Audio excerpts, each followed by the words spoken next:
Ravi de vous retrouver pour ce numéro 13 d'Orion Web TV.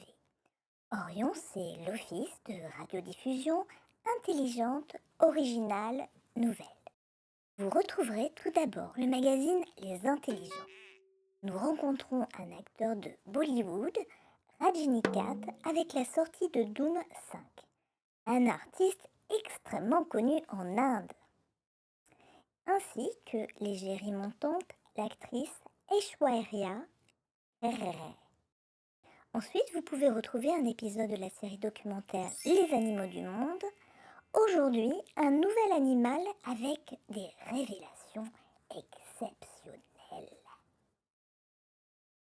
Ensuite, vous poursuivrez avec le téléachat, avec Jean-Louis et Pétronille, qui vous réservent en cette période de Noël un extraordinaire objet extraordinaire. Et je vous retrouve tout à l'heure pour la suite de l'émission. À tout à l'heure.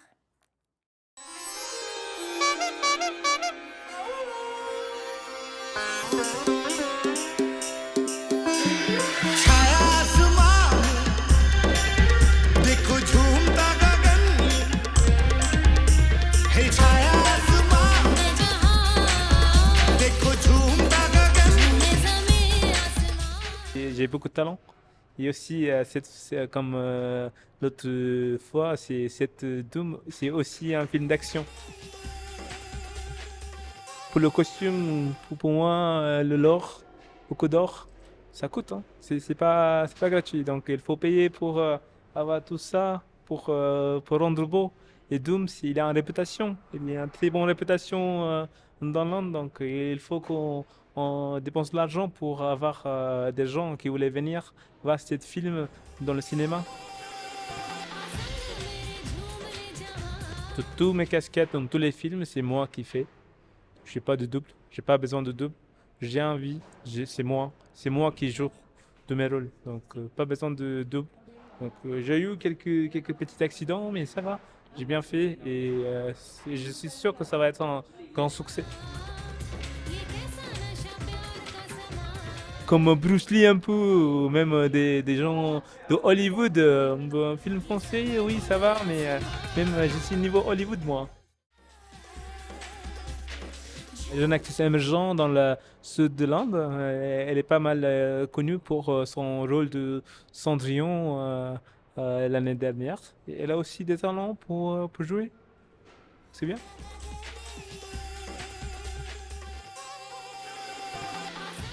Sympathique, il m'a dit beaucoup de choses à apprendre. Il m'a dit comment faire du rôle avec mes mains. Et j'ai appris beaucoup en fait, c'était formidable. Oh, pourquoi pas, certainement, mais peut-être avec un acteur plus jeune. Vous trouvez que ce grand acteur est un peu vieux? Oui, très vieux en fait. Il n'y a pas de cheveux non plus. Oui.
Chers web téléspectateurs, bonjour.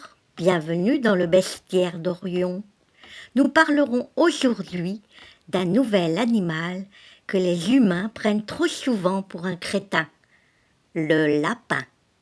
L'espèce humaine daigne cependant leur octroyer une certaine forme d'intelligence. Be still, little imps. Peter, you naughty boy. Look what an example you're setting.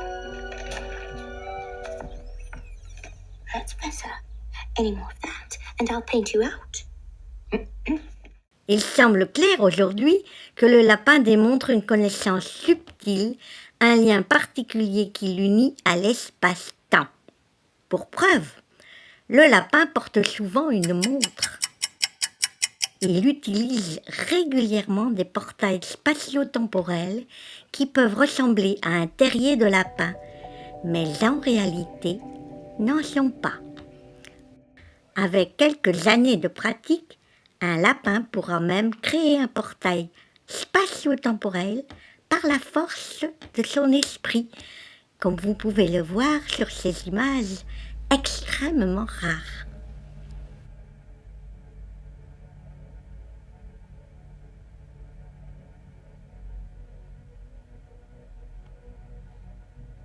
On le sait maintenant, dans des cercles secrets d'initiés, le lapin semble ouvrir de nouveaux univers. Choisis la pilule rouge, tu restes au pays des merveilles. Et on descend avec le lapin blanc au fond du gouffre.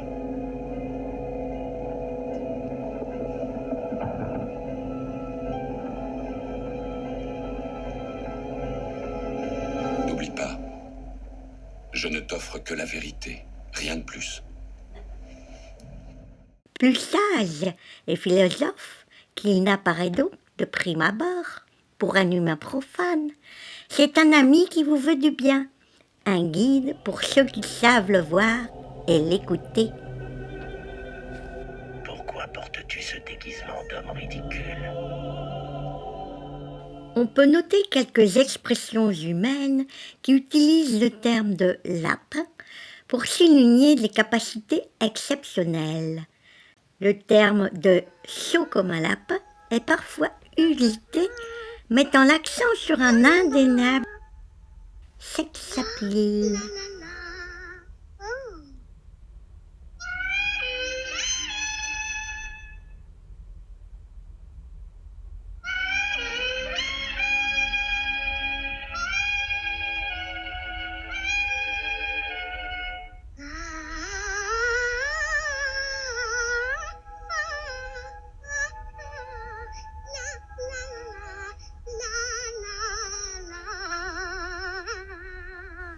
Ces qualités ont conduit en secret les humains à mener des recherches sur la vie du lapin. Des caméras ont été posées dans l'appartement d'une famille de lapins, à leur insu, afin de percer leur mystère. Orion Web TV a pu avoir accès à quelques images des enregistrements. I am going to find out one day.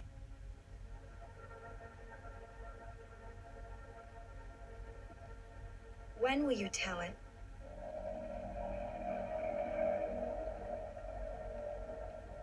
Who could have known?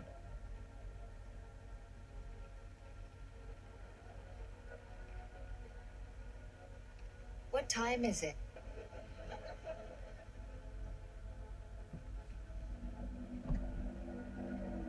I have a secret.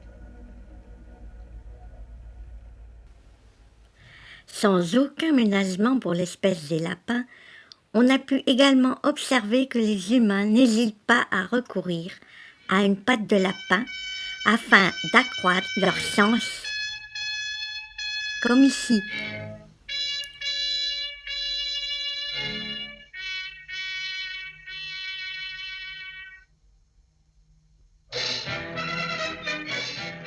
Les humains ont ainsi depuis la nuit des temps et par différents moyens tenté de récupérer un maximum de pattes.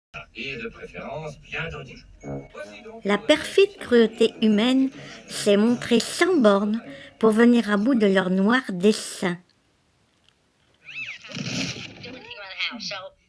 Mon Dieu!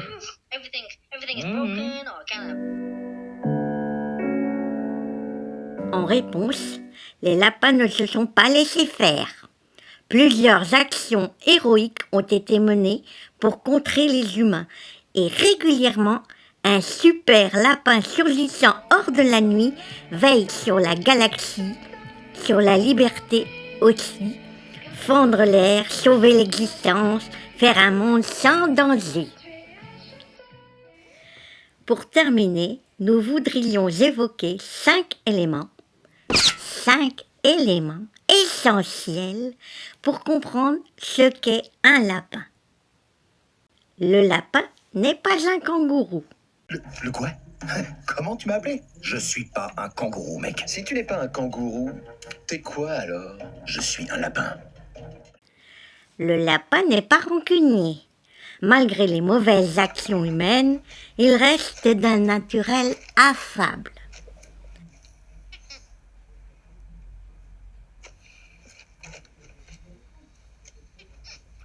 Le lapin est mélomane.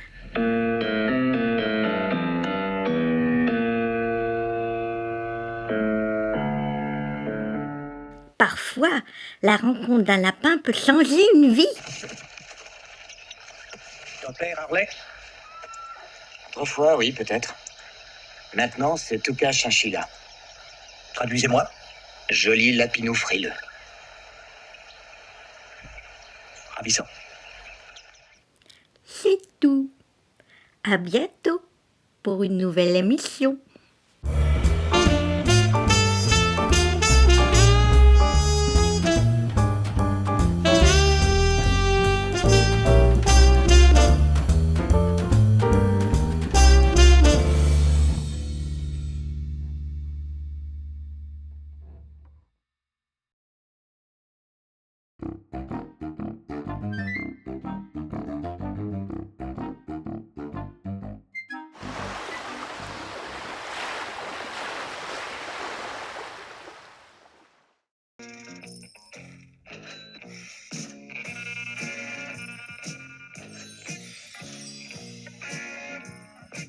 Chers web téléspectateurs, bonjour. Bonjour Petroni. Bonjour Jean-Louis. Aujourd'hui, nous vous proposons un nouvel objet extraordinaire. Je dirais même plus un objet. Et de quoi s'agit-il, Jean-Louis? Une exclusivité intersidérale Petroni. Toujours, chers web téléspectateurs. Orion Web TV est très heureuse de vous proposer cet merveilleux objet. Formidable, Jean-Louis, mais de quoi s'agit-il? Un indice Petroni.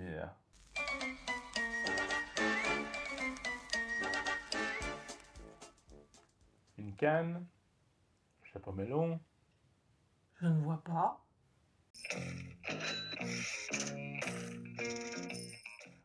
Orion Web TV a le très grand privilège d'avoir retrouvé la chaussure utilisée dans tous les films de Charlie Chaplin. Cet objet extraordinaire sera mis en enchère avec un montant prix de 99 €. Les origines vraies et véridiques ont été vérifiées par les experts d'Orion. Un certificat d'authenticité sera remis au futur nouveau propriétaire.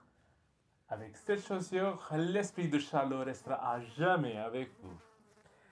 L'heureux propriétaire de la chaussure recevra également la recette qui a été utilisée dans le film La ruée vers l'or. Retrouvez tous les infos pour accéder à cette enchère historique sur le site d'Orion Web TV. Au revoir Petroni. Au revoir Jean-Louis. Au revoir chers web téléspectateurs.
Heureuse de vous retrouver pour la suite du programme. Après la météo, vous découvrirez une fiction produite par les studios d'Orion Web TV. Je vous laisse la découvrir.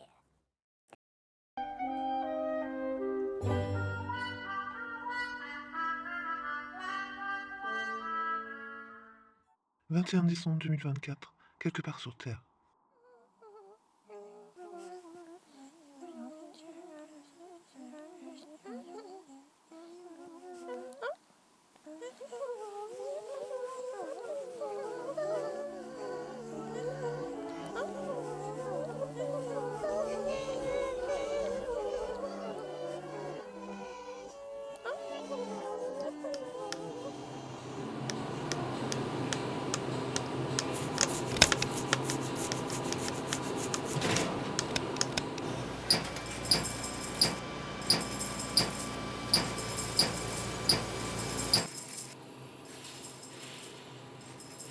Pour la petite maison, un camion pompier. Pour le petit médecin dans le coupé, on restaure une Kalachnikov. Pour la petite pianiste, une haute surprise.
C'était la météo avec Didier Louis, achat-vente de chevaux de course trotteurs.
Depuis la nuit des temps, elles habitent les tréfonds de l'âme humaine.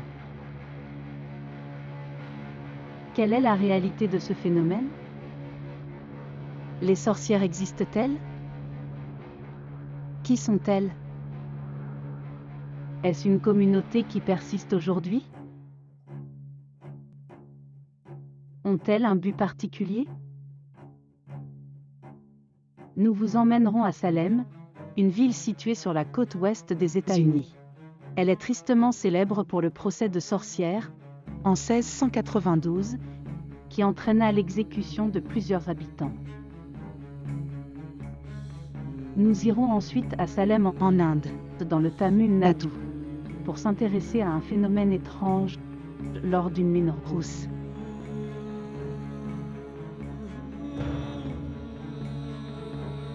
Notre voyage nous mènera ensuite dans le Berry, en France, pays d'une sorcière bien connue, George Sand, afin de rencontrer une espèce extrêmement rare de sorcière, la sorcière blonde.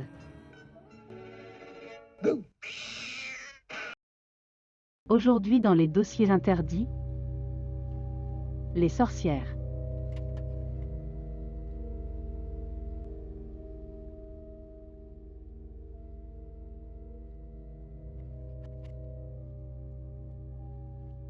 Le mot sorcière, en tant que tel, apparaît réellement au XIIIe siècle. Roman anonyme, dont la date de rédaction du premier manuscrit est estimée à 1160. On considère ce texte comme l'un des plus anciens romans français, adaptation de l'Énéide de Virgile. Cette figure féminine, maléfique, possédant des pouvoirs occultes, est très ancienne dans le monde occidental. En France, une inscription retrouvée dans le Larzac, appelée Plomb du Larzac, en témoigne. C'est l'un des plus longs textes en langue gauloise qui nous soit parvenu. Il mentionne principalement ou exclusivement des femmes, jeteuses de sorts qui paraissent organisées en confréries. Le terme gravé est celui de Bristia, le sort. On rapproche ce dernier du vieil irlandais Brecht. La magie maléfique des sorcières est attestée dans le monde celtique, notamment en Irlande. Des confréries de femmes à pouvoir magique sont mentionnées en Gaule par des auteurs anciens, chez les Ossimes, un des peuples gaulois du groupe des Celtes armoricains. Cela correspond approximativement à celui du département français du Finistère et à la partie occidentale de celui des Côtes d'Armor. Chez les Ossimes, il y avait un collège de 9 prêtresses qui étaient capables de déclencher la tempête et de se changer en animaux.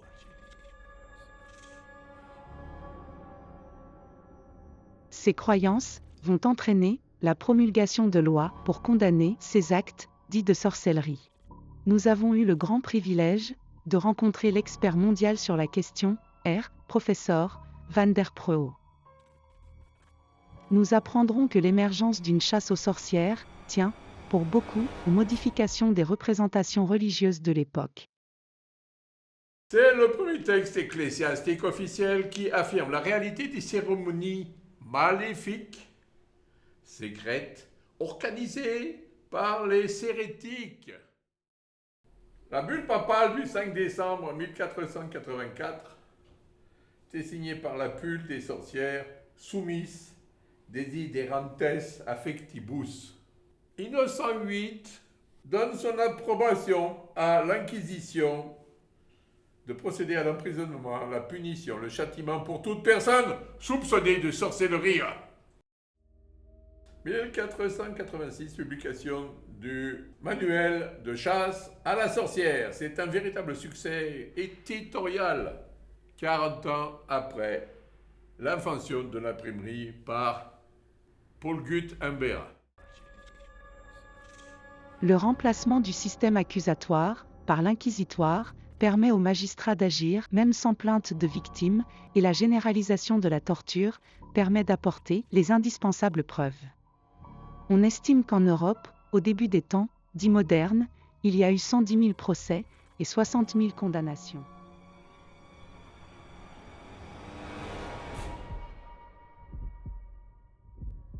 De nos jours, où trouve-t-on encore des sorcières ? Après des siècles de chasse aux sorcières, on comprendra qu'elles se soient faites, très discrètes. Elles apparaissent, néanmoins, fugacement, dans des lieux du quotidien, comme sur ces images d'une caméra de télésurveillance d'un supermarché, ou, encore ici, où elles ne prennent même pas la peine de se dissimuler.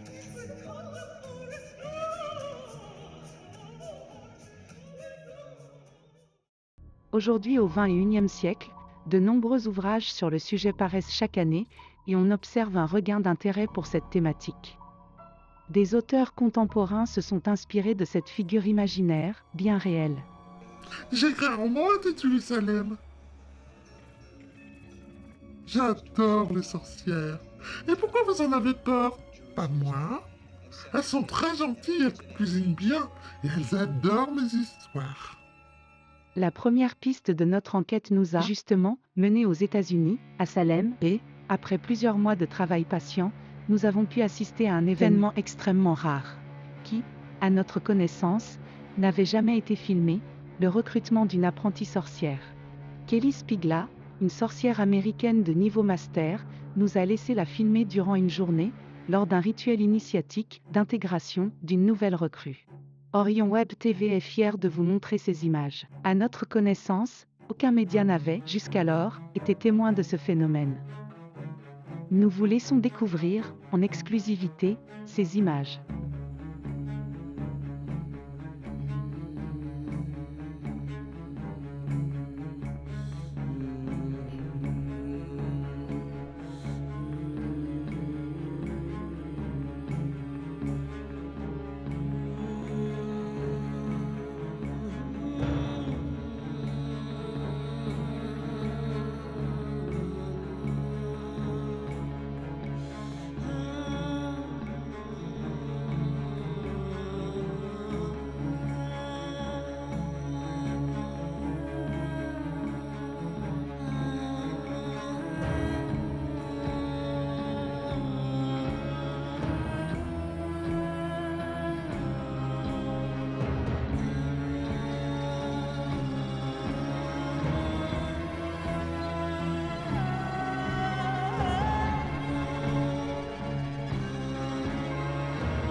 Ce document, exceptionnel, remet en question les connaissances actuelles sur les sorcières. En exclusivité pour Orion Web TV, voici les premières impressions du spécialiste, Herr Professor van der Proo. Tiens, ces images sont exceptionnelles car elles ont été filmées en 1391. Donc, ils n'avaient pas de caméra. Avec quoi ont-ils filmé? Avec la sorcellerie IE. Après les révélations fracassantes du professeur Van der Proo, la suite de cette enquête nous emmène dans une région du sud-est de l'Inde, dans une ville également appelée Salem. Kelly Spigla avait évoqué l'opportunité de rencontrer des sorcières dans cette ville lors de la première pleine lune rousse. Ce qui nous a marqué, d'emblée, dès notre arrivée à la gare de Salem, c'est le comportement étrange des corbeaux. Une attitude désobligeante,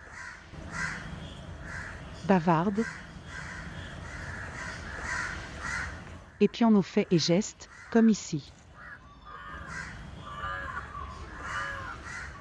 Se regroupant à certaines heures, en vol de mauvais augure.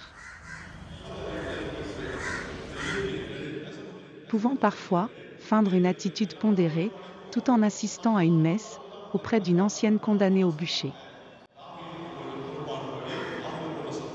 Mais le plus souvent, nous avons pu observer que les corbeaux étaient à l'origine d'incivilités diverses, comme ici, ou ici, où une paisible chauve-souris tente de se reposer.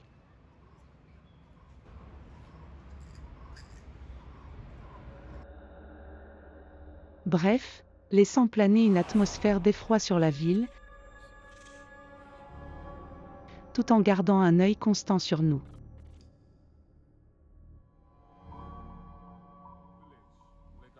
L'attitude de cette espèce aviaire semble pourtant tout à fait normale pour les Tamouls. Ces corbeaux n'ont rien de particulier, non, vraiment.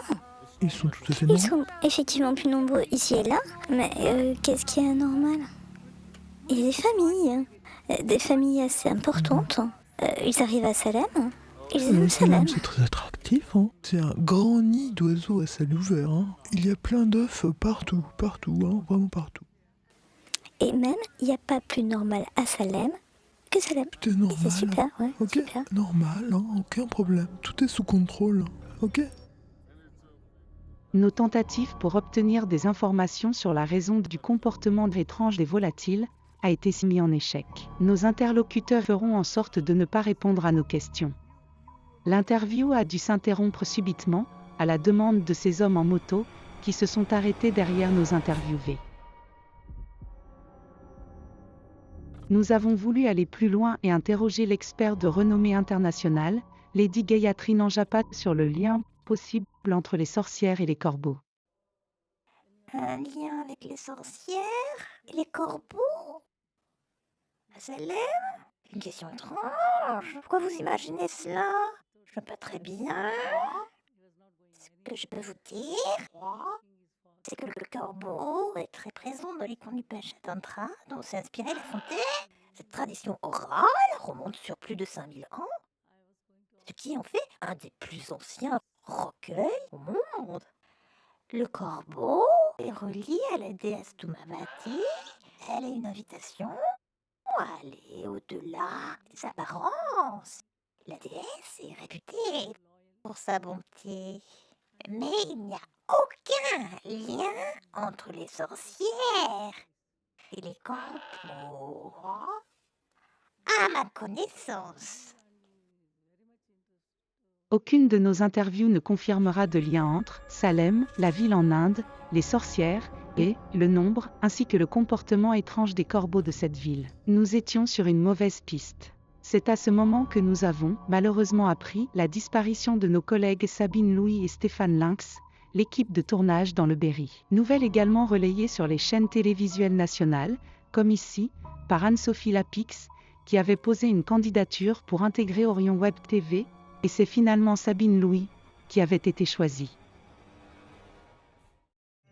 C'est également à Salem, en Inde, que nous avons croisé Marie-Joseph Swazik Le Guillou, grande reporter d'investigation. Elle nous a dit être en vacances.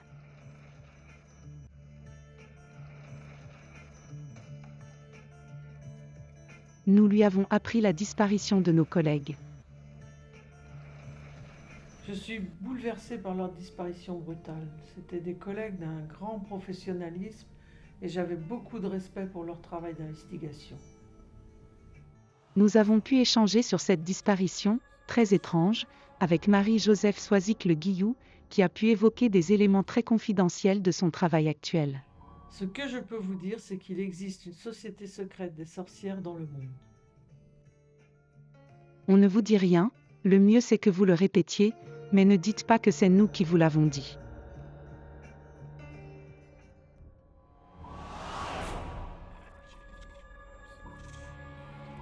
Une société secrète des sorcières dans le monde. Telle avait été la révélation de Marie-Joseph Soisic-Le Guillou, grande reporter d'investigation. Tandis que notre équipe se trouvait à Salem, en Inde, l'équipe de Sabine Louis et Stéphane Lynx menait l'enquête dans le Berry, avant de disparaître, mystérieusement. Le Berry a longtemps cultivé la réputation d'être le foyer principal de la sorcellerie française, grâce, notamment, à Georges Sand, qui a habité et a relaté les contes de ce territoire, imprégné par les histoires de ces campagnes que l'on raconte à la veillée. Georges Sand a tenté de dissimuler sa vraie nature, mais certains ne s'y sont pas trompés. Le 15 décembre 1863, sous Pie IX, l'Inquisition romaine la démasque et inscrit, à l'index, l'ensemble de son œuvre.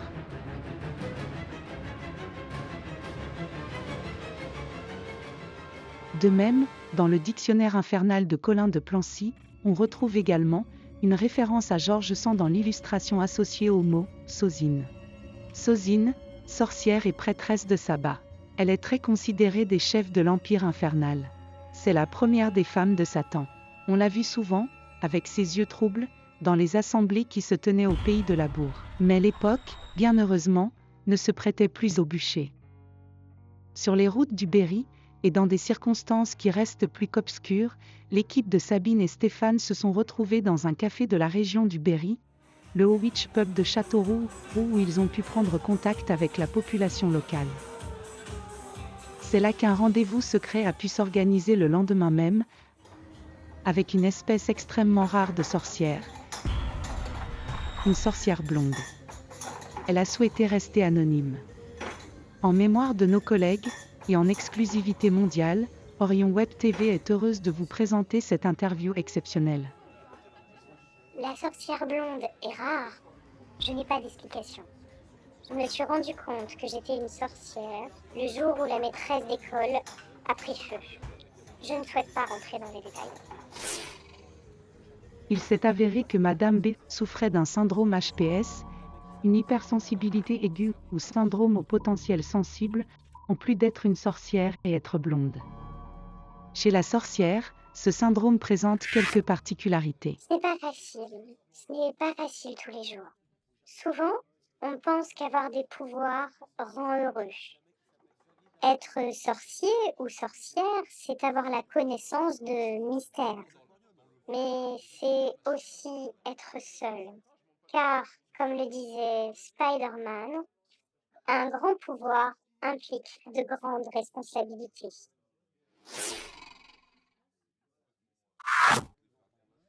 Quand je rencontre une autre sorcière, on s'échange des recettes de gourmandises de sorcières. Nous nous réunissons les soirs de pleine lune, mais ça, peu de gens le savent. Nos questions semblent l'avoir particulièrement déstabilisée. À l'évocation de Salem, Madame B se volatilisera de nouveau et ne reparaîtra plus. À ce jour, la gendarmerie n'a pu auditionner Madame B et nous relayons son appel à témoins.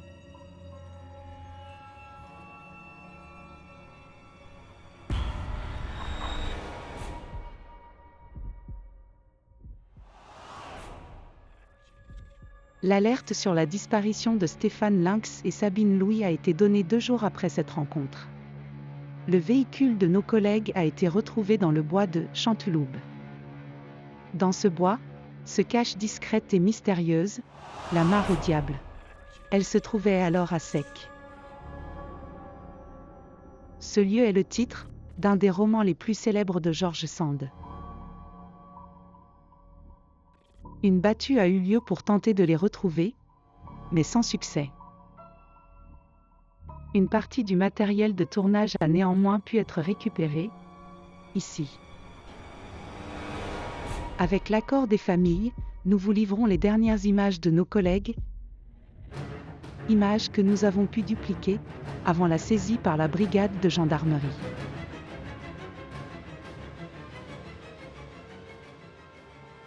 Le jour de leur disparition, Stéphane et Sabine s'engagent dans ce bois à 18h. Ils suivent différents sentiers et semblaient rechercher des éléments très précis sur le chemin. Ils parviennent à un plan d'eau à 18h30. À noter qu'aucune personne de l'équipe de volontaires, ni la gendarmerie, ni nous-mêmes, n'avons pu observer ce plan d'eau dans ce bois du fait de la sécheresse. Ils s'engagent ensuite sur un sentier après avoir longé les bords du plan d'eau. Après 10 minutes, ils montent sur le flanc droit sans suivre un sentier précis, pour finalement parvenir près de l'endroit où la gendarmerie a trouvé une partie de leur matériel. Un trajet qui a duré 50 minutes. Que s'est-il passé ensuite ? Leur caméra se remet en marche à 23h30. Après quelques essais en vision nocturne, ils installent la caméra en un point fixe, vers la clairière et vont réaliser les réglages. Pendant 20 minutes, la caméra tourne. Rien ne se passe. Puis, soudain,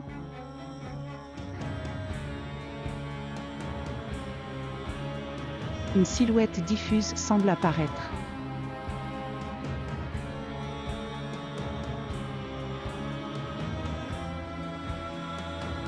Elle va réapparaître à quelques mètres de la caméra.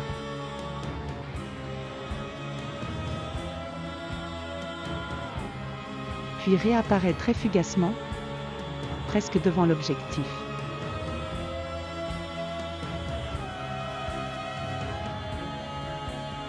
Ensuite, Sabine Louis et Stéphane Lynx se déplacent à vive allure.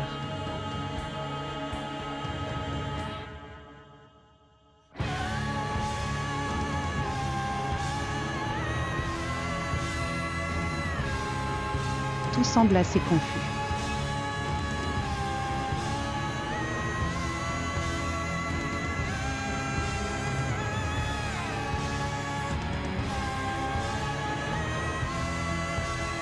Stéphane Lynx perd de vue Sabine Louis.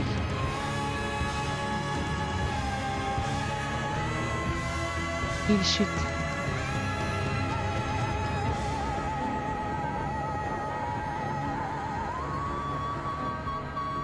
La caméra s'arrête brutalement à minuit 1 minute et 6 secondes. Comme vous pouvez le voir, nous ne voyons rien. Que faisait-il là ? Que s'est-il passé ? La gendarmerie nationale n'a pas souhaité faire de commentaires sur ces éléments. C'étaient les dossiers interdits sur les sorcières.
Chers amis, j'espère que vous avez passé un bon moment en notre compagnie.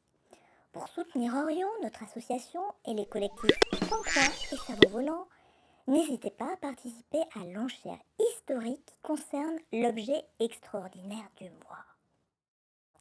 Il reste par ailleurs quelques billets pour l'événement exceptionnel prévu en 2025. Les Jeux Olympiques d'Orion. Vous pouvez retrouver toutes les informations sur notre site Orion Web TV. N'hésitez pas à nous rejoindre sur les réseaux sociaux et très bonne fête de fin d'année et à l'année prochaine.